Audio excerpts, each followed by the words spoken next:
I am Ann Ward, a Futurist, CEO, and O'Reilly Media author. When I got to University of Texas, there were so many interesting things happening because it was really the crest of the first .com boom in the late 90s. And a lot of people I knew were developers, and I really wanted to get in on the action because I just saw such cool things you could do with it. It was a wild, wild west, and it was exciting to be a part of it. The skills of the SEO today are dramatically different than they were even 2 years ago. It started out very much the marketer's game, and now it's really the developer's game. It's definitely become more and more technical with machine learning and other things that have been happening. The algorithms are more complex.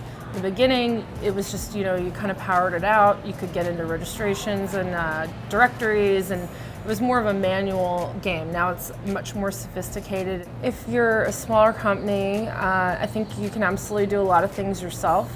I think if you know that paid search is not going to work for you, so doing like Google ads or Facebook ads, if that is cost prohibitive, then you're probably a good candidate for SEO. If a business is local, just focus on local SEO. You don't have to rank for everything nationally. And I think a huge piece of it I see a lot of entrepreneurs struggle with is intimidation. And I think that that's normal, but I think that's something you have to get past and put your business out there. It's okay if putting your business on Facebook and running a few ads there, if that's your marketing, that's fine. It's just about what you need and where your customers are. If they're national and they have they need to target big audience, SEO is absolutely the most cost effective because you're not paying for individual leads.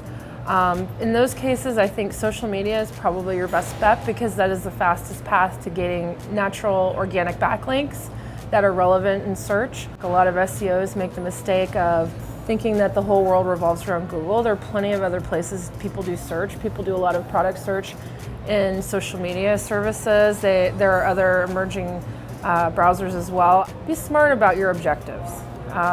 You're not going to pierce the zeitgeist with a $500 a month budget. Figure out where the people that you need to reach are and then get to them. I do think as business owners, there's a lot you could do on your own. There's a lot of tools. There are amazing books out. I've heard of one called the SEO Battlefield that I wrote, that you don't have to have a huge technical expertise, but you can drill down on the areas that are significant to you. It's a practical handbook. It's about 200 pages that gives a really good broad brush of all the different things you can do to gain traction online. And you don't have to be a developer to read it, but you also could be a developer and still get from it because I speak to both audiences, because the nature of SEO is so deeply technical. Don't sink all of your resources into one thing and expect it to work. I think diversification is the key, and that can come in many forms. So if you are doing a website, put it on your own server. Don't necessarily rely on a service to do it for you.